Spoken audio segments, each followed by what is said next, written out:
যে কোনো মূল্যে, যে কোনো ভাবে, পৃথিবীর যে কোনো প্রান্ত, যে কোনো কিছুর বিনিময়ে খুঁজে নিয়ে আসবে, তাদের মধ্যে অন্যতম এই শফিকুল। কানের মধ্যে মাফলার পেঁচিয়ে কিংবা কোনো গর্তে লুকিয়ে এই শফিকুল কোনোদিন মুক্তি পাবে বা মুক্তি পাওয়ার চেষ্টা করতে পারবে, আমার অন্তত পক্ষে তা মনে হয় না। আইনের মধ্য থেকে পৃথিবীর যে কোনো রাষ্ট্রের সাথে বন্দি বিনিময় চুক্তি, যা কিছু প্রয়োজন, এভরি নুক অ্যান্ড কর্নার, প্রত্যেকটা জায়গা সেচে যা করণীয় বাংলাদেশ আওয়ামী লীগ তা করবে, এই কথাটা আজকে আমি খুব বড় গলায় বলতে পারি, বিকজ আমরা এটা করব। শফিকুল আলম তার মধ্যে অন্যতম। সে যে ভয়াবহ কাজটি করেছে সেটি হচ্ছে যে অমর একুশে বই মেলাতে প্রথম দিনে সে মাননীয় প্রধানমন্ত্রী শেখ হাসিনার ছবি সম্বলিত একটি ময়লার ঝুড়িতে ময়লা ফেলে মাননীয় প্রধানমন্ত্রীকে নানানভাবে অপদস্থ করেছেন বা অপদস্থ করবার চেষ্টা করেছেন। এতে করে বাংলাদেশ আওয়ামী লীগের যারা সমর্থক রয়েছেন বা বাংলাদেশের সাধারণ যারা মুক্তবুদ্ধির মানুষ রয়েছেন তারা রিয়াক্ট করেছেন, তারা বলেছেন এটি একটি জঘন্য এবং নোংরা কর্মকাণ্ড। এর আগে আপনারা শফিকের চৌবাচ্চা থিওরি শুনেছেন যে 22,000 কোটি টাকা ছাপানোর ফলে সেটা তিনি কিভাবে ইনজেক্ট করবেন বা কিভাবে বাংলাদেশের মুদ্রাস্ফীতি তৈরি করবে না, সেটা অর্থনীতিতে কোনো ধরনের প্রভাব ফেলবে না, সেটা নানান ধরনের বোঝানোর চেষ্টা করা হয়েছে। বাংলাদেশে যদি কারো ঘরে কোনো সমস্যা হয় সেখানে মন্তব্য করা থেকে শুরু করে বাংলাদেশের অর্থনীতি, পররাষ্ট্রনীতি, কৃষিনীতি, মুদ্রানীতি, শিক্ষানীতি, সামরিক নীতি, বাংলাদেশের যে কোনো জায়গাতে যাকে আপনি সবার আগে তার নুলোটা বাড়িয়ে মন্তব্য করতে দেখবেন সে হচ্ছে এই শফিকের রানী। এই শফিকের রানীর ধারণা হয়েছে যে সে যেহেতু ক্ষমতা পেয়ে গিয়েছে তাকে সম্ভবত সব কথার উত্তর দিতে হবে এবং ক্রমাগতভাবে বাংলাদেশ আওয়ামী লীগের সভানেত্রী বঙ্গবন্ধুর কন্যাকে নানানভাবে অপমান এবং অপদস্থের মধ্য দিয়ে সে ক্রমাগতভাবে নেওয়ার চেষ্টা করছে। তার টার্গেট একটাই, সেটা হচ্ছে যে বাংলাদেশ আওয়ামী লীগের যারা কর্মী আছে, সমর্থক আছে, তাদেরকে নানানভাবে আহত করা, মাননীয় প্রধানমন্ত্রীকে অপমান করা, এটি তার একটা বড় উদ্দেশ্য। আমি যদি শফিককে একটা কথা খুব পরিষ্কারভাবে বলে দিতে চাই, সেটা হচ্ছে যে বাংলাদেশ আওয়ামী লীগ যারা সমর্থন করে তারা আমি আওয়ামী লীগ করি ওই পর্যন্ত সীমাবদ্ধ না। ওই করির মধ্যে একটা শব্দ ভালো করে মনে রাখা দরকার যে তারা আওয়ামী লীগকে ধারণ করে। বাংলাদেশ আওয়ামী লীগকে যারা সমর্থন করে তারা বংশ পরম্পরাতেই বেশিরভাগ বাংলাদেশ আওয়ামী লীগকে সমর্থন করে। ফলে এই দলটি তার একটা অভ্যাসে পরিণত হয়েছে, এই দলটি তার একটি আরাধনাতে পরিণত হয়েছে। আপনি বাংলাদেশ আওয়ামী লীগকে যদি টুকরো টুকরো করে দিতে চান, সেই টুকরো জায়গা থেকে আবার বাংলাদেশ আওয়ামী লীগই হয়ে যাবে। 1975 সালে 5টা ভাগে ভাগ হয়েছিল বাংলাদেশ আওয়ামী লীগ, এরপরে এই বাংলাদেশকেই গড়েছে বাংলাদেশ আওয়ামী লীগ। সেই সব তথ্য আপনাদের অজানা নয়। শফিককে আমি একটি কথা খুব পরিষ্কার করে বলে দিতে চাই যে শফিক হয়তো ভাবছে যে আজকে সে ক্ষমতার অধিকারী, তার হয়তো ব্যাকিংস রয়েছে, নানান ধরনের বিষয় দিয়ে সে ভেবে হয়তোবা সে তার জীবনের এই ঝুঁকি নিয়েছে। এই বিষয়ে অবশ্য আমার এক সহকর্মী, আমার এক বন্ধু নকিব আশরাফ খুব চমৎকার একটি স্ট্যাটাস লিখেছে। আমি সেই স্ট্যাটাসের সাথে পুরোপুরি একমত কিনা সেটি আমি এখানে বলছি না, কিন্তু যারা পারেন তারা সেই স্ট্যাটাসটা একটু দেখে আসবেন। কিন্তু আমি শফিকুল আলমকে একটা কথা একটু পরিষ্কারভাবে বলে দিতে চাই, সেটা হচ্ছে যে আমরা যদি এই পৃথিবীতে বসবাস করে থাকি, তিনিও যদি এই পৃথিবীতে বসবাস করে থাকে, হতে পারে তিনি হয়তোবা এক সময় এই বাংলাদেশে থাকবেন না, তাকে পলাতক জীবনযাপন করতে হবে, নির্বাসিত জীবনযাপন করতে হবে। কিন্তু এটা বলে রাখা ভালো যে এই পৃথিবীর যে কয়টা চরিত্রকে বাংলাদেশ আওয়ামী লীগ ভবিষ্যতে খুঁজে নিয়ে আসবে, যে কোনো মূল্যে, যে কোনো ভাবে, পৃথিবীর যে কোনো প্রান্ত, যে কোনো কিছুর বিনিময়ে খুঁজে নিয়ে আসবে, তাদের মধ্যে অন্যতম এই শফিকুল। কানের মধ্যে মাফলার পেঁচিয়ে কিংবা কোনো গর্তে লুকিয়ে এই শফিকুল কোনোদিন মুক্তি পাবে বা মুক্তি পাওয়ার চেষ্টা করতে পারবে, আমার অন্তত পক্ষে তা মনে হয় না। শফিকুল আলম ক্রমাগতভাবে বাংলাদেশ আওয়ামী লীগের সভানেত্রী বঙ্গবন্ধু কন্যাকে অপমানের মধ্য দিয়ে আমাদের ভেতরে যে স্ক্র্যাচ, যে দাগ কাটবার চেষ্টা করেছে, সেই দাগ কাটাতে তিনি কতটা সফল আমি জানি না, তবে একটা ব্যাপারে তিনি নিশ্চিত থাকতে পারেন যে বাংলাদেশ আওয়ামী লীগ কখনো এই শফিকুলকে ভুলে যাবে না।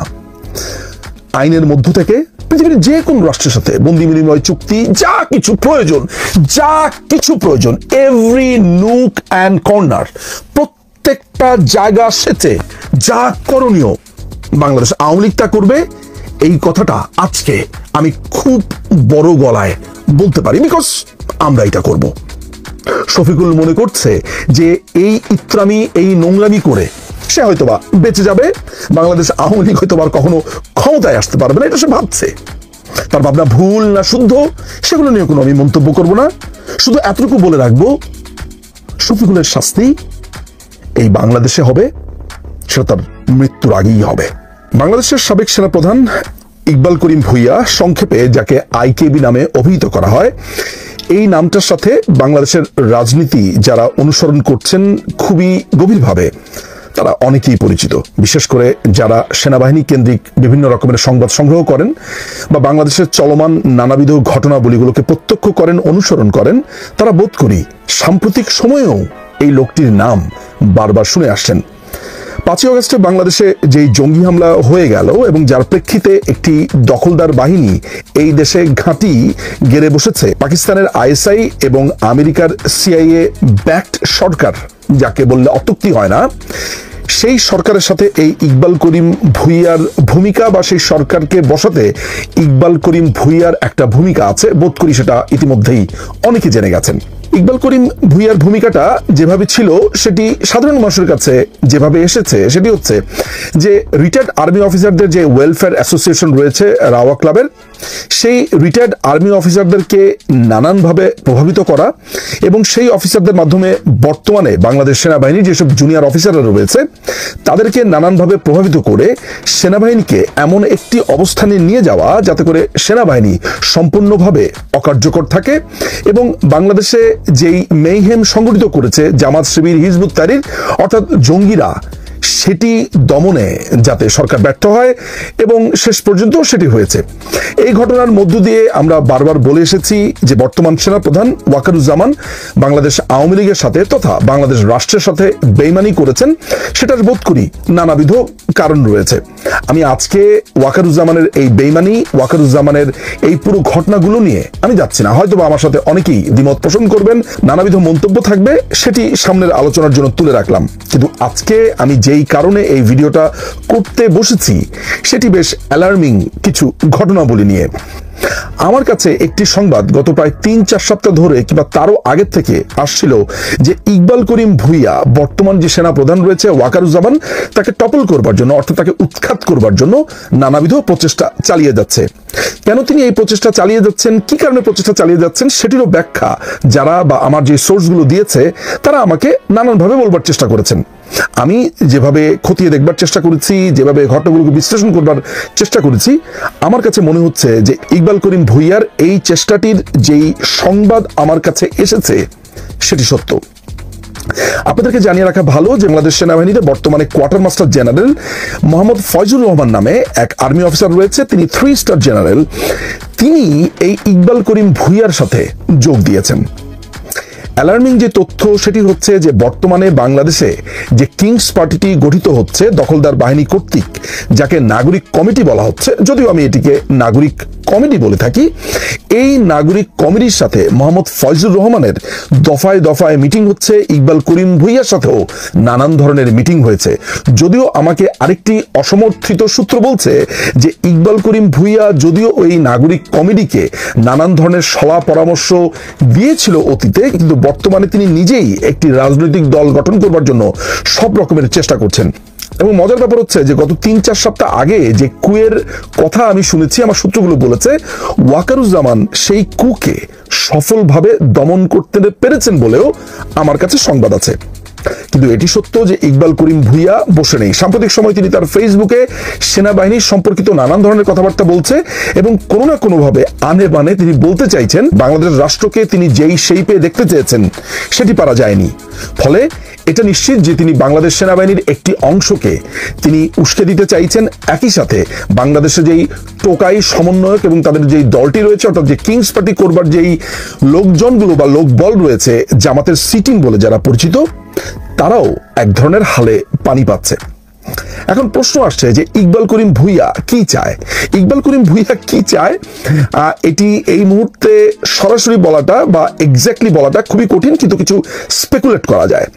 স্পেকুলেশনের যে জায়গাটি হচ্ছে সেটি হচ্ছে সে চেয়েছিল যে 5ই আগস্টের জঙ্গি হামলার পরে বর্তমান যেই সংবিধানটি রয়েছে বাংলাদেশের, মুক্তিযুদ্ধের ফলে প্রাপ্ত যে সংবিধান, সেটিকে বাদ দিয়ে নতুন করে একটি সংবিধান রচনা করা, নতুন করে এক ধরনের বিপ্লবের ঘোষণা দিয়ে বাংলাদেশ রাষ্ট্রকে তাদের মতো করে সাজানো এবং তাদের নতুন রুলস এবং রেগুলেশন দ্বারা বাংলাদেশকে কোনো না কোনোভাবে কোণঠাসা করা, যেটি আপনি ফরাদ মজহারের সূত্র বলে অনেক জায়গাতে পরিচিত। সাম্প্রতিক সময় আপনারা এই নাগরিক কমিটির অন্যতম প্রধান দুই চরিত্র হাসানাত আব্দুল্লাহ, সার্জিস আলম, তাদের বক্তব্য দেখেছেন। আপনারা জানেন যে গত 31শে ডিসেম্বর তারা জুলাই প্রোক্লেমেশন বলে একটি ঘোষণা দিতে চেয়েছিল। তাদের এই ঘোষণাপত্রগুলো বাংলাদেশের মুক্তিযুদ্ধ, স্বাধীনতা যুদ্ধের সাথে সরাসরিভাবে সাংঘর্ষিক ছিল। বলা হয়ে থাকে ইকবাল করিম ভূঁইয়া, ফরাদ মজহার এই পুরো ঘটনার সাথে জড়িত ছিল। ইকবাল করিম ভূঁইয়াকে ফাইল করে দিয়েছে ওয়াকারুজ্জামান। তার নানান ধরনের হ্যান্ডস যারা আছে তাদেরকে নানানভাবে মাটিতে শুইয়ে দিতে এখনো পর্যন্ত ওয়াকারুজ্জামান সফল হয়েছে। ওয়াকারুজ্জামান আমার কাছে অত্যন্ত ঘৃণার ব্যক্তি। আমি তাকে সবসময় মনে করি যে তার বেইমানির কারণে বাংলাদেশ আজ এই অবস্থাতে চলে গেছে। কিন্তু এটাও সত্য কথা যে ওয়াকারুজ্জামান কতক্ষণ পর্যন্ত ইকবাল করিম এবং ফয়জুর রহমানের সমন্বয়ে তার যে টিমটা আছে এদেরকে ঠেকিয়ে রাখতে পারে এটি আমি নিশ্চিত নই। তবে এটা খুবই সত্যি কথা যে মুক্তিযুদ্ধের পরে পাকিস্তান থেকে আগত এবং মুক্তিযোদ্ধা এই দুটি গ্রুপের যে সংঘাতের কথা আমরা জানতে পেরেছি, সেই জিনিসটি এখন বাংলাদেশে বিদ্যমান। সেটি হচ্ছে মুক্তিযুদ্ধের পক্ষে এবং জামাত, হিজবুত তাহরির আরেকটি পক্ষে। ইকবাল করিম এবং ফয়জুর রহমানের নেতৃত্বে যে গ্রুপটি রয়েছে, বলে রাখা ভালো যে ফয়জুর রহমান তো কোয়ার্টার মাস্টার জেনারেল জামাত এবং হিজবুত তাহরির সমর্থিত। সেনাবাহিনীতে কিছুদিন আগেও খুবই ভয়ঙ্কর এক অবস্থা বিরাজ করছিল। আপনারা হয়তো বা সেটার উত্তাপ টের পেয়েছিলেন, বিশেষ করে ফেব্রুয়ারির শুরুর দিকে এবং জানুয়ারির শেষ অংশে যে কি হতে যাচ্ছে তার কিছুটা হলেও সত্য, যেটার পুরো ঘটনাগুলো হয়তো আপনাদের সামনে আসেনি। কিন্তু যেই কারণে আজকে আমি এই ভিডিওটা করছি সেটা হচ্ছে যে এই ইকবাল করিম ভূঁইয়া সাম্প্রতিক সময়ে তাদের এই 5ই অগাস্টের যেই জঙ্গি হামলা সেটি নিয়ে ক্রমাগত সিরিজ লিখছে। সেই সিরিজের ভেতরে বা সেই লেখাগুলো যদি আপনি ফলো করে দেখেন তাহলে দেখতে পারবেন ক্রমাগতভাবে তিনি আনে বানে ওয়াকারুজ্জামানকে দোষ দিচ্ছেন, তিনি আনে বানে রাষ্ট্রপতি শাহাবুদ্দিন সাহেবকে দোষ দিচ্ছেন, এই সংবিধানকে দোষ দিচ্ছেন। অর্থাৎ তিনি কোনো না কোনোভাবে সেনাবাহিনীকে উস্কে দেওয়া এবং সাধারণ যারা নাগরিক আছে তাদেরকে উস্কে দেওয়া এবং যারা এই দখলদার বাহিনীর প্রতিভূ বা সৈন্য হিসেবে কাজ করছে এই নাগরিক কমিটির এই জঙ্গিগুলোকে নানানভাবে ফ্রন্টে আনবার চেষ্টা করছে। বলা হচ্ছে যে যদি তিনি নাগরিক কমিটিতে অর্থাৎ ইকবাল করিম ভূঁইয়া যদি নাগরিক কমিটিতে যোগদান না করেন, তাদের নেতা হিসেবে আবির্ভূত না হন, তাহলে তিনি রিটায়ার্ড আর্মি অফিসারদেরকে নিয়ে তিনি নিজেই একটি রাজনৈতিক দল গঠন করতে পারেন, যেটিকে আমি বলবো যে জামাতের ডি টিম। আসলে এখানে বাংলাদেশে একটা কথা খুবই সত্য, এটা নিয়ে বোধ করি আর বাংলাদেশে দ্বিমত করবার সুযোগ খুবই কম। সেটা হচ্ছে বাংলাদেশে আসলে দল দুটিই ছিল, সেটি হচ্ছে একটি মুক্তিযুদ্ধের পক্ষে, একটি মুক্তিযুদ্ধের বিপক্ষে। অর্থাৎ একদিকে আওয়ামী লীগ, একদিকে এন্টি আওয়ামী লীগ। এর বাইরে অনেকে অনেক তর্ক করতে পারেন, অনেক অনেক ধরনের যুক্তি তুলে ধরতে পারেন, আমাকে বলতে পারেন যে একটি ন্যারেটিভ সেট করছি। কিন্তু এখনো পর্যন্ত যদি আপনারা লক্ষ্য করেন তাহলে 5ই অগাস্টের পরবর্তী সময় বাংলাদেশে যেই প্রত্যয়গুলোর উপরে সবচেয়ে বড় হামলা হয়েছে সেই প্রত্যয়গুলো মুক্তিযুদ্ধের যত রকমের প্রত্যয় রয়েছে সেগুলো মুক্তিযোদ্ধা, মুক্তিযুদ্ধ, মুক্তিযুদ্ধের ফলে পাওয়া সংবিধান, মুক্তিযুদ্ধের কথা যারা বলছে, বঙ্গবন্ধুর কথা যারা বলছে, সেগুলো আপনারা নিশ্চয়ই দেখতে পেয়েছেন। আমার মনে হয় এটি নিয়ে কথা বলাটা শুধুমাত্র সময়ের অপলাপ আপনারা এর মধ্যে দেখতে পেয়েছেন। আপনারা বাংলাদেশটা কোন দিকে যাচ্ছেন সেটির চিহ্ন সাম্প্রতিক সময় দেখতে পেয়েছেন যে বাংলাদেশের যারা নারী অভিনেত্রী রয়েছে তারা বিভিন্ন শোরুম উদ্বোধন করতে যাওয়ার সময় সেখানে বাধা, নারী ফুটবলারদের বাধা, মুক্তিযুদ্ধের কথা বলতে দেওয়া বাধা, জয় বাংলা স্লোগানকে নিষিদ্ধ করা, বঙ্গবন্ধুর কথা নিষিদ্ধ করা, মুক্তিযুদ্ধের ইতিহাসকে নিষিদ্ধ করা, এগুলো আপনারা প্রবলভাবে লক্ষ্য করেছে। আমার মনে হয় না নতুন করে এগুলো বলবার কিছু রয়েছে। ফলে ইকবাল করিম ভূঁইয়া এবং ফয়জুর রহমানের সমন্বয়ে যেই টিমটি করা হয়েছে এবং রাওয়া ক্লাবের যেই প্রাক্তন সেনা অফিসাররা যারা 5ই অগাস্টের আগে এবং পরে সেনাবাহিনীকে নানানভাবে প্রভাবিত করবার চেষ্টা করেছে, তাদের চেষ্টা এখনো পর্যন্ত শেষ হয়নি। যে কোনো কিছু যে কোনো মুহূর্তে ঘটবার সম্ভাবনা থেকেই যাচ্ছে।